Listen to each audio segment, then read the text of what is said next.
Mesdames, Messieurs, bonjour et bienvenue sur notre chaîne YouTube.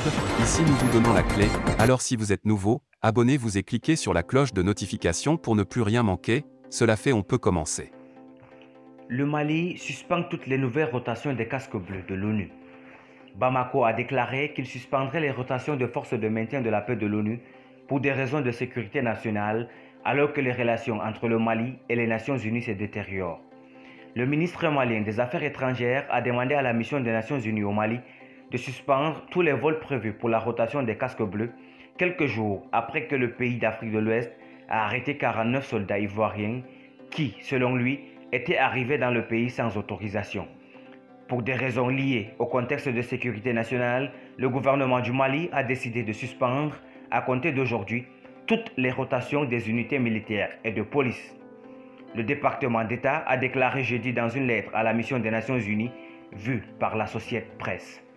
Le ministre a déclaré qu'il espérait rencontrer des représentants de l'ONU pour trouver un plan idéal qui facilitera la coordination et l'organisation de la rotation des unités opérant à l'intérieur. Le porte-parole de la mission de l'ONU, Olivier Salgado, a accusé réception de la lettre et a déclaré que son organisation était prête à tenir des discussions immédiates avec les autorités maliennes. La rotation des unités de la mission est essentielle à son efficacité opérationnelle et au moral de son personnel en uniforme, a déclaré Salgado. Tout doit être fait pour le résoudre de toute urgence, d'autant plus qu'une partie des salariés concernés aurait dû être relevée il y a plusieurs mois, a-t-il ajouté.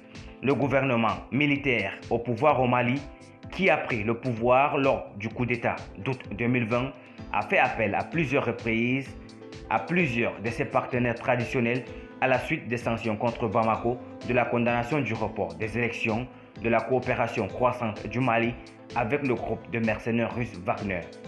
Lorsque le Conseil de sécurité de l'ONU a renouvelé la mission de l'ONU au Mali le mois dernier, les autorités maliennes se sont engagées à défier les appels de l'ONU pour permettre la liberté de mouvement des soldats de la paix pour enquêter sur les violations des droits humains. La tension monte entre le Mali et l'ONU depuis dimanche, date à laquelle les autorités maliennes ont arrêté 49 soldats ivoiriens, dont des membres de forces spéciales. Le Mali a déclaré que les soldats ivoiriens n'arrivaient pas l'autorisation d'approprier pour venir au Mali et les a accusés d'être des mercenaires.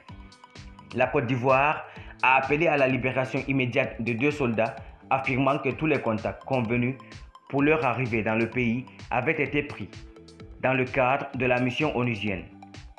Les autorités maliennes ont déclaré lundi avoir reçu 4 versions différentes des raisons pour lesquelles les forces ivoiriennes se trouvaient dans le pays.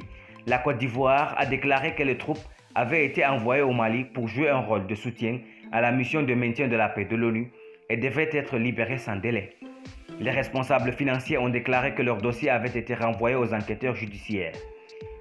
Il n'y a pas eu d'autres nouvelles des forces depuis lors.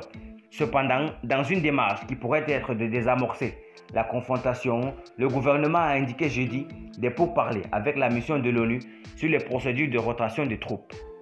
Merci pour votre aimable attention. Si vous êtes nouveau, n'oubliez pas de cliquer sur la cloche de notification et de vous abonner à la chaîne. Merci et à très bientôt pour une nouvelle vidéo.